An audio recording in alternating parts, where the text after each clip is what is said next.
在不在意跟不介意之间，你最后为什么选择了不介意当歌名？因为明明不在意比较多。哇，这个是一个非常深奥的一个问题。当初你有这个想法吗？其实我已经决定歌要叫不介意了，后来反而是在写歌词的时候，我觉得如果我每一次出现都要唱不介意，好像会有点累哦，有点烦，所以我刻意让它变成那个文言哦，所以它只有在重要的时候出现，结果到最后所有人都会念错，除了不在意，还有人会说不在乎。我每次自己在哼的时候，我就想不对啊，这个地方我记得是不在意啊，但是为什么不对？为什么歌曲是这样？对。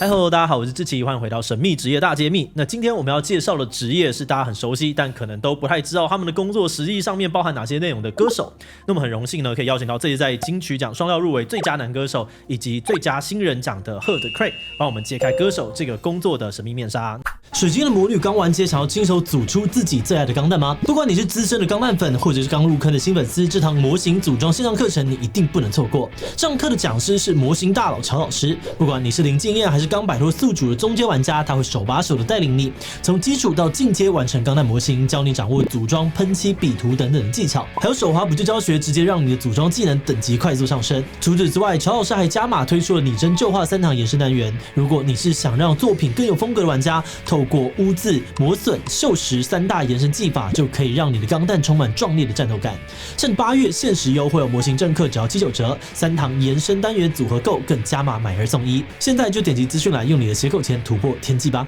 那我们先请贺跟观众大家介绍一下吧。Hello， 大家好，我是贺的 Crane。我只想听见你的声音，其他不在意。应该有很多人知道你是今年金曲奖的焦点之一嘛，因为你一发片就入围了这个最佳华语男歌手，然后还有最佳新人奖。那这2项的奖项入围有在你的预料之中吗？新人多少会觉得说，有一点机会，但是男歌手是真的蛮意外的。大概公布完那个新人的入围，或是可能制作奖项过去了，应该后面就没有我的事情，因为他刚好是在倒数第2个还是最后一个奖，所以那时候我想说，怎么有我的名字？因为建奇老师念到我的名字，然后说哦，原来是这样子的感觉。其实到典礼前，我都还是觉得说，这个奖项我比较像是去陪跑，也是因为这样，所以特别觉得荣幸。没有想过我写这样子类型的音乐，或是我这样子去做自己的音乐，会能够得到一个这么大的肯定了。但我还是很尽责的把那个得奖感言准备好。OK， 就怕有那个万一我上去讲。那我很好奇，就是金曲奖这件事情，第一个是在那个台下，因为我们都只能透过镜头去看到，所以我很想要知道一些幕后发生的事情。然后第二个事情是，金曲奖对于一个歌手的发展来说，是真的会有很大的影响吗？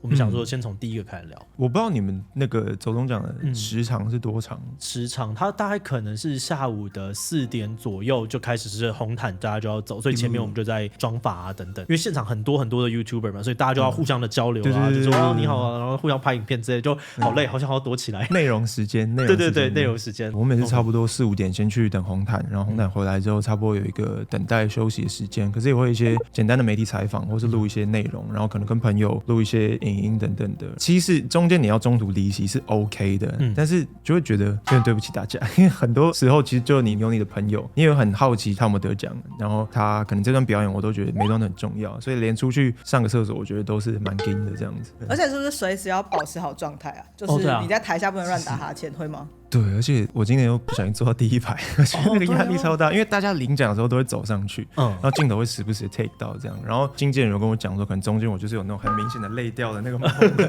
然后被拍到这样，当然还是很有趣的。虽然很多奖项其实就真的可能也不是我觉得我此生会参与到的奖项，可是看到他们去讲他们真的很创作啊、很音乐的那一块，我会觉得大家的感觉都很近，就每个人原来都思考过很相似的事情，然后会有一种很强烈的感动，即便是一个前辈，然后我可能没有听过他的音乐，可是我会觉得原来他在那个年代也经历过一样的过程。那金曲奖这件事情对于音乐的职涯发展来说是真的很重要的。我觉得其实以前可能因为观众也没有到对我很熟悉，我最早其实就是从幕后开始做，然后慢慢变成一个比较独立的 artist。对我从独立的角度看，其实当时不会把金曲奖列入职涯规划的一部分，可能我做的音乐类型吧，然后甚至更早几乎只有英文创作，所以我其实觉得感觉上金曲奖跟我是一个很无缘人的事情。我并不是觉得说我不想要去参与，而是我觉得可能我的能力的条件或是我思考的范围就只有到一个比较在做自己喜欢的音乐，也许跟奖项不是有那么大的关系。虽然我觉得那个东西是我很 respect 的东西，那我觉得后来是因为加入公司，现在在新乐园，大家也会一起讨论，假设我专辑发的时候要选什么样的歌，然后可以怎么样去宣传等等等的。虽然那些角度是从我自己出发，但在跟老板在跟企划团队讨论的过程，会慢慢把这个眼界打开，对于群众的认知也会增加。那到后来可能发专辑的时候，才开始会认知到，其实确实金曲奖是很大的一个宣传机会，所以那时候也会觉得说，这个奖项是可以报名的，即便不知道结果会如何。所以我觉得对大部分的歌手来说，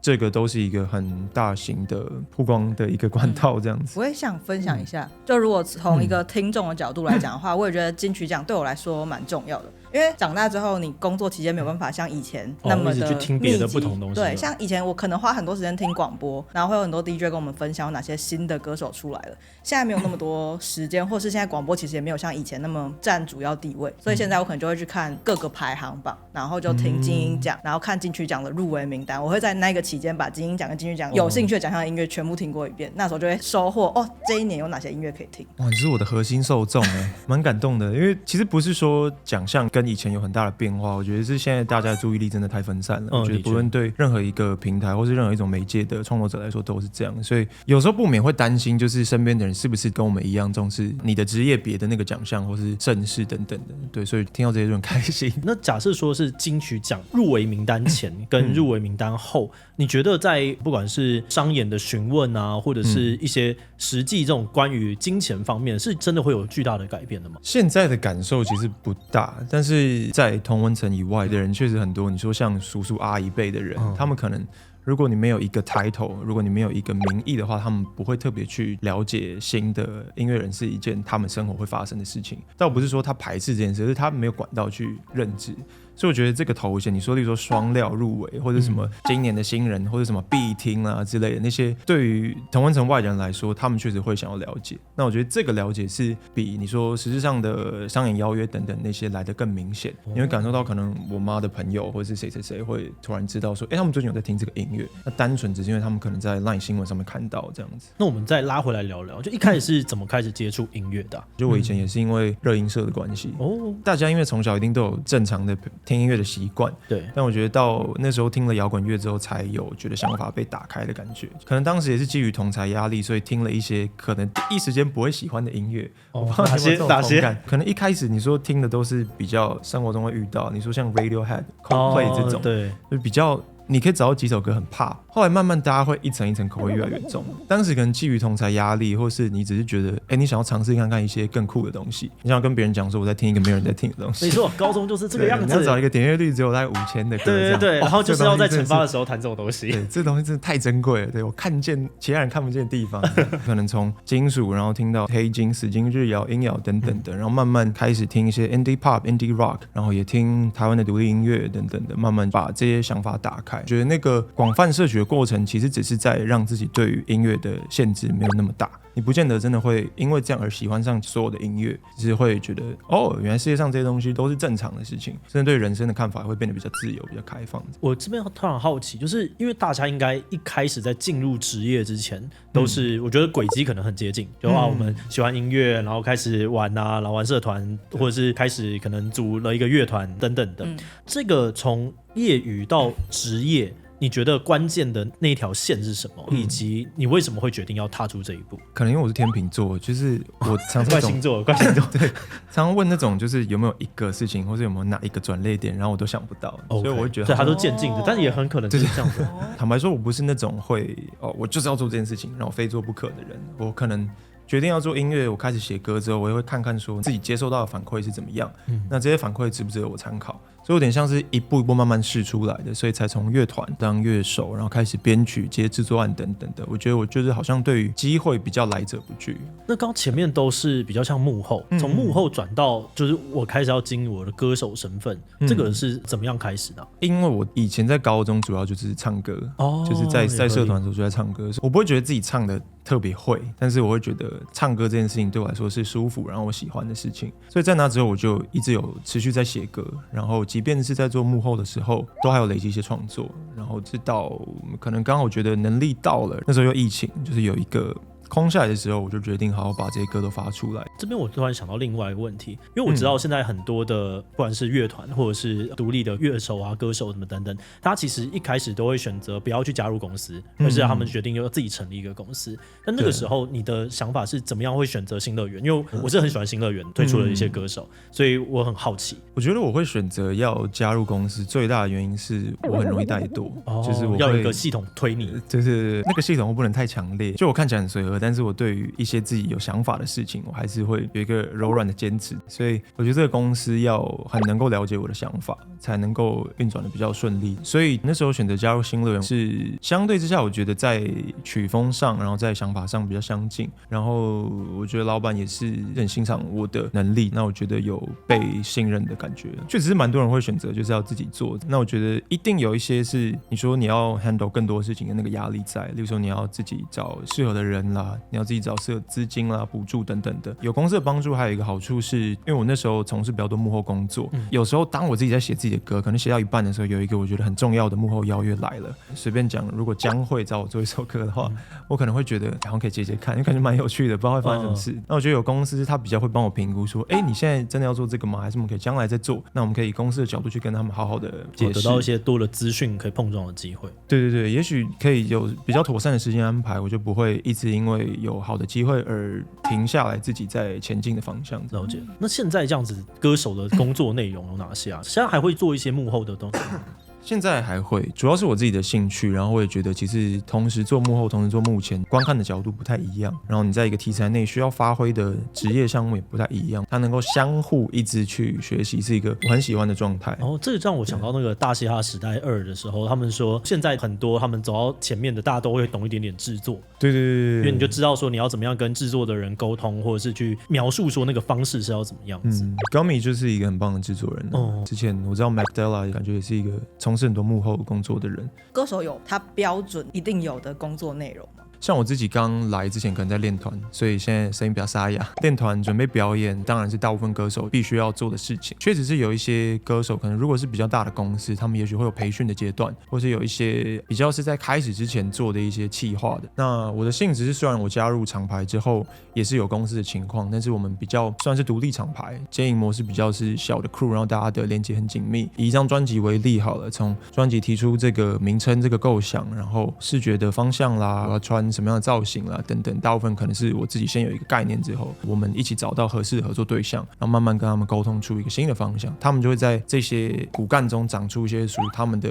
能力出来。可能因为这个时代某程度上蛮讲求一个我自己认为可能是一个真实感吧，就是这个作品这个设定的方向接不接近歌手本人的调性，所以这些东西会有歌手来主导这整件事情。至少以我的案例是这样。对，那我觉得不同的公司他们会有不同跟公司配合的模式，也许有些歌手他对某些方面没有特别的想法，那公司也会辅佐他们去完成这些事情，看公司的规模还有他们沟通的默契来决定这样。那可以说其实面向非常广泛欸。都要感觉你一个人要做好多事情。对啊，这中间有没有哪一个是把这件事情变成职业了之后，你才觉得说哇这个我也要做啊，或者是哇这个我做了好痛苦，但没办法我是专业我要做。坦白说，一开始社群有一点吧，我要澄清，我不是不喜欢这个东西，只是我觉得这好像是大家原始的个性。有些人对于随时分享他生活中发生的小事，我很能懂，他会有一个办法，但我觉得那是一个他天生的分享欲，不是说他这样有什么不好的地方，他认为分享这些事情给大家知道，即便看到人不多或者回应人不多，他会觉得他只是在分享而已。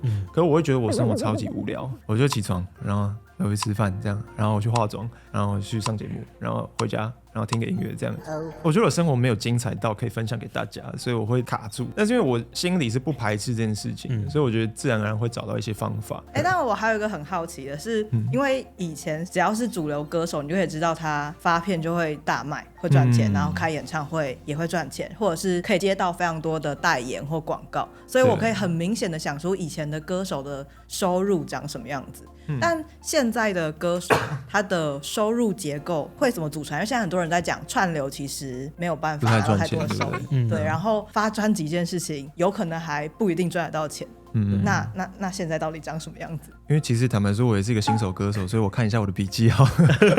以歌手来说，当然大家知道的演唱会、音乐节、商演等等的，这些都是属于演唱类的工作，那它本身就会有一定的报酬。那像代言啦、出席活动、业配这些，就比较是类似网红类型的嘛，比较像是 influence，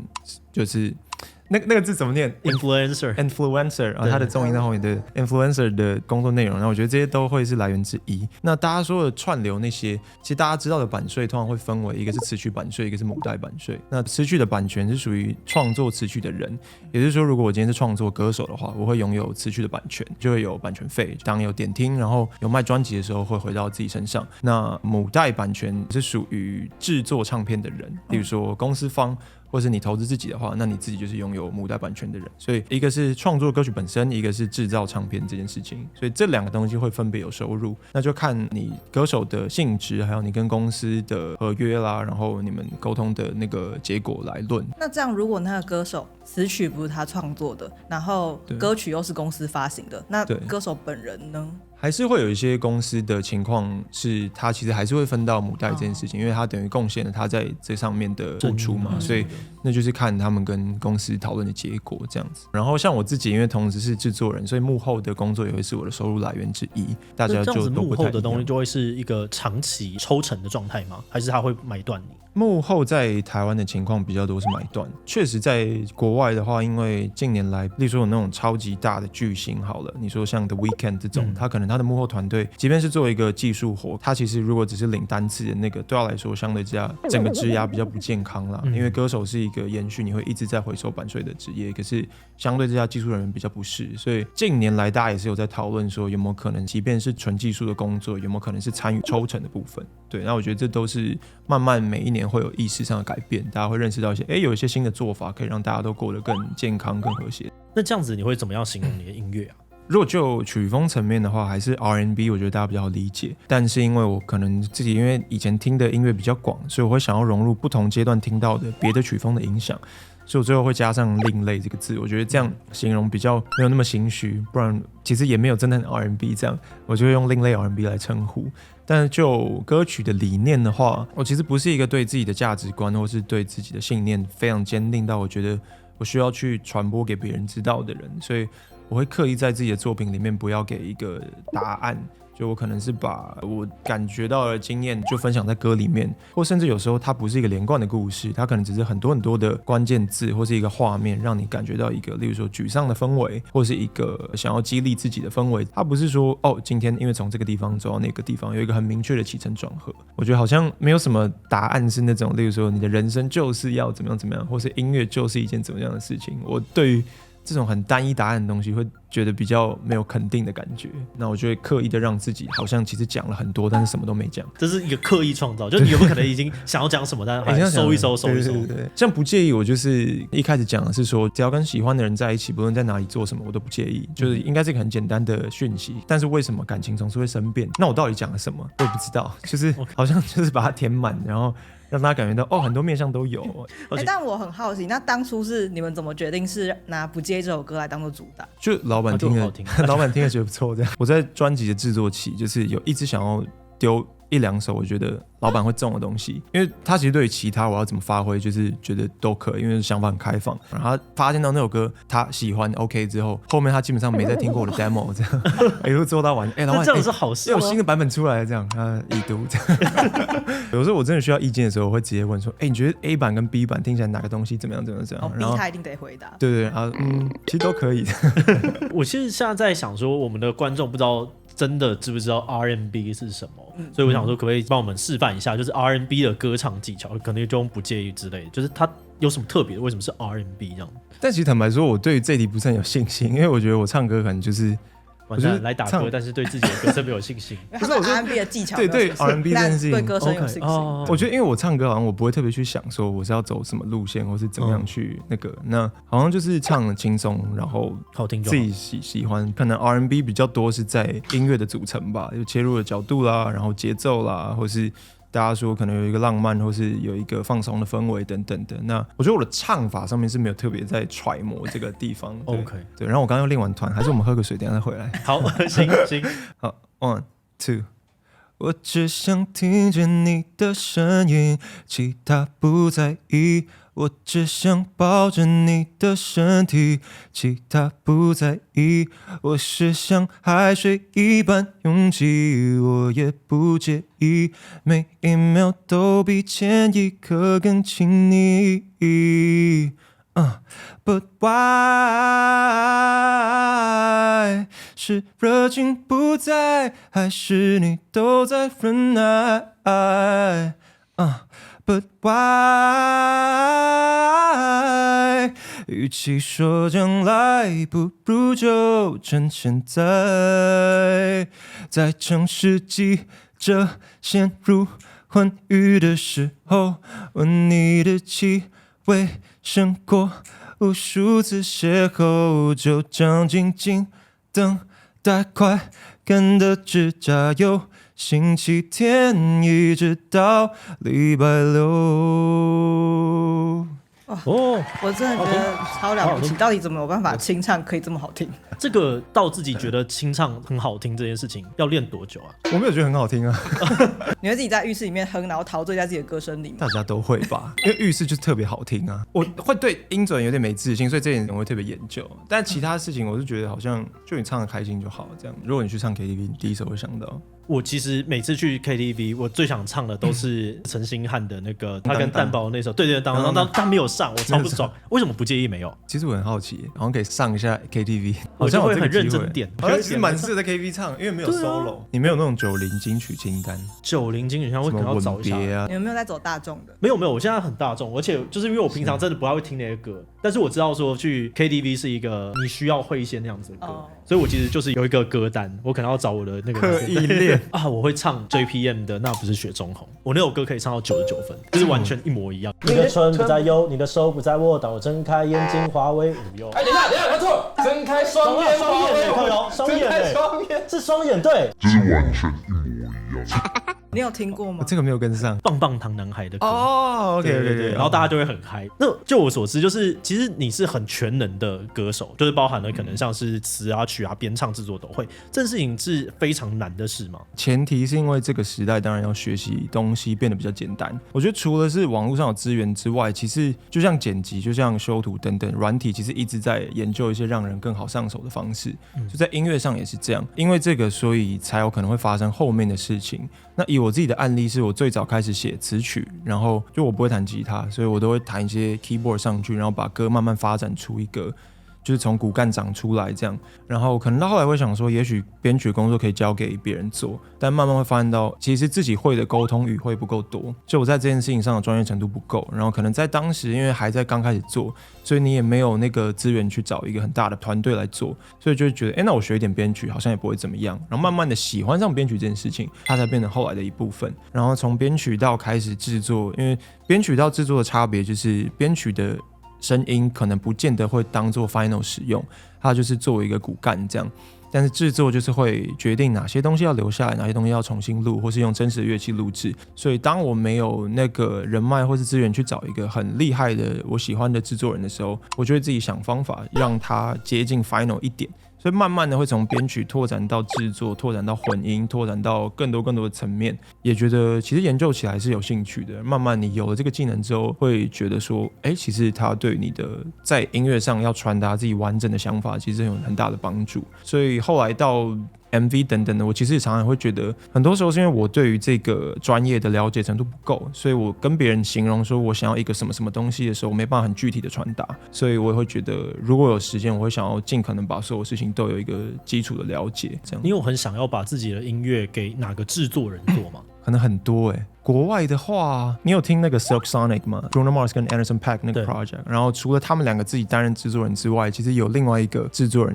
叫做 D-Mile， 他就是一个非常厉害的非裔美籍的人，然后他做了很多 R&B 的歌曲、专辑等等。因为你听他的音乐，你会觉得哇，我真的不知道他怎么做到的。我觉得找制作人这件事情，他是不是真的很有名望、很被大家知道？我觉得倒是其次，而是能不能找到很适合你的音乐，然后他了解你要传达什么。它可以帮助你到一个更好的地方。我这样子好奇，因为这整个发展，而且是你在刚刚的那个描述制作的时候，有一个那个仔仔，然后眼睛发亮，这个东西一定是你很有成就感，或者是你很喜欢的一面。那在这个工作当中，有哪些是让你最容易感觉到这件事情的瞬间？我觉得好像就是编曲，然后还有跟大家一起在录音室碰撞的那个时候，只是把自己的脑力激发到一个极限。因为像编曲比较多是一个人在加，然后你会一直卡关，你会觉得我这个地方加上去这个东西好像不行，可以吗？这样。那在录音室比较是大家会有1+1大于2啦，老话，那个东西你会觉得活着的感觉这样。那这个过程当中应该有很多很辛苦的地方，有哪些是觉得哇这不行了，曾经很沮丧或者是很挫折的吗？我觉得在做音乐上，大部分的那种挫折都是我自己给自己的比较多。可能我觉得卡关了，我写不出新的东西了，这种就是大家都会遇到那些难关。然后我是走那种比较逃避路线的，我不是那种我正面迎击一定要突破，我就觉得不行，我办不到了，然后我要躺下，就是可能看看剧，然后散散心啊，就觉得这些都是会让你调换一个心情这样子。那假如说我们今天的听众观众有一个人他未来也想要成为音乐人或歌手，你会有没有什么样的建议可以给他？可能因为跟前面讲的，我不是那种信念可以摆在最前面，然后我不论如何，就算再多的阻力我都要去做的人。我比较会可能观察一下，然后去反省一些自己想要调整的地方，然后慢慢调整。因为你观察反馈其实会影响到你创作本身这件事情，所以我觉得它的比例是绝对不能失衡的，它要在很巧妙的地方。今天你想做的东西可能有很多，我喜欢的东西有20种好了，可能我尝试的第一种大家的反馈不多，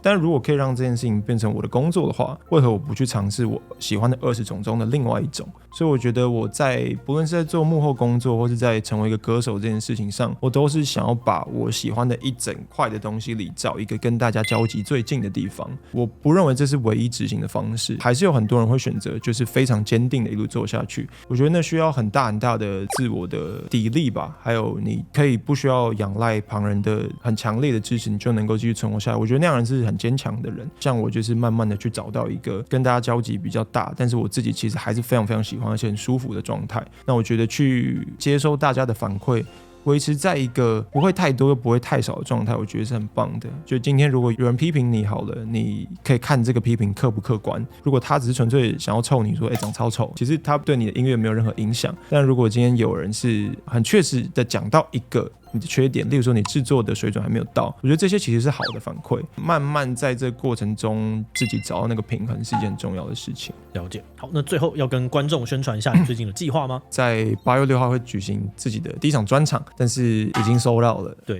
票已经卖完了。还